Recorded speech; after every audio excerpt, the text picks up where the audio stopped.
Bonjour et bienvenue à notre méditation. Aujourd'hui, c'est le 9 février. Je voudrais continuer à lire dans Proverbe 17, verset 2.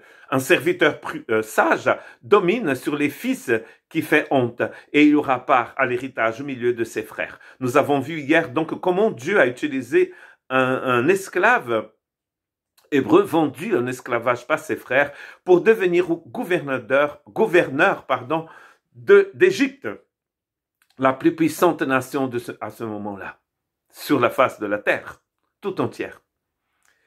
Dieu va utiliser aussi deux autres hommes dans l'Ancien Testament, Daniel et David.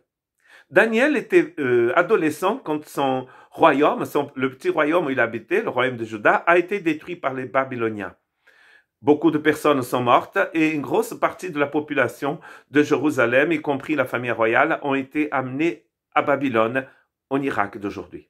Ensuite, le royaume de Babylone sera pris par les Perses, Médo-Perses.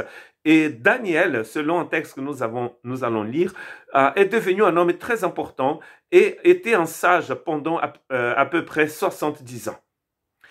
Au terme fixé par le roi, donc c'est Daniel chapitre 1, versets 18 et 21, par le roi pour qu'on les amène, le chef des eunuques les présenta à Nabuchodonosor. Le roi s'entretenir avec eux et parmi tous ces jeunes gens, il ne s'en trouva aucun comme Daniel, Anania, Michaël et Azaria.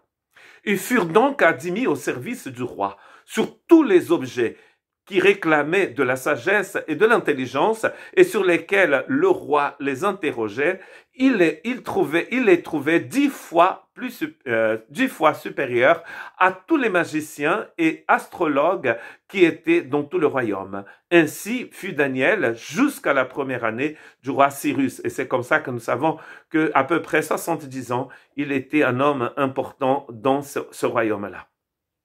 Et pourtant, c'était comme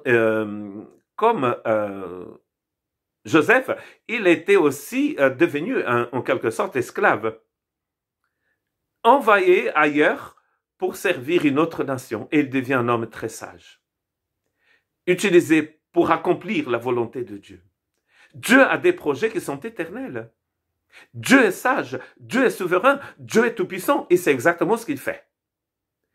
Tout ce qu'il demande, c'est que nous puissions recevoir sa sagesse, recevoir ce qu'il veut nous donner pour que nous puissions accomplir son projet. David, vous connaissez très bien, est devenu roi d'Israël pendant à peu près 40 ans.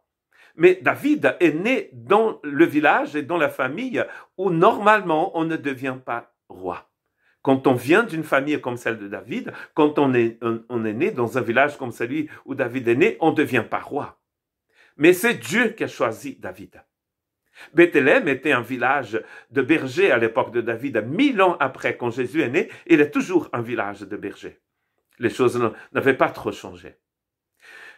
1 Samuel 18, 30, c'est écrit « Les princes des Philistins partirent en campagne. Et chaque fois qu'ils sortaient, David avait plus de succès que tous les serviteurs du roi Saül. Et son nom devient très célèbre. David, qui était berger, est maintenant devenu commandant de l'armée. David, qui était berger, va devenir roi un jour. Pourquoi? Parce qu'il était rempli de la sagesse de Dieu.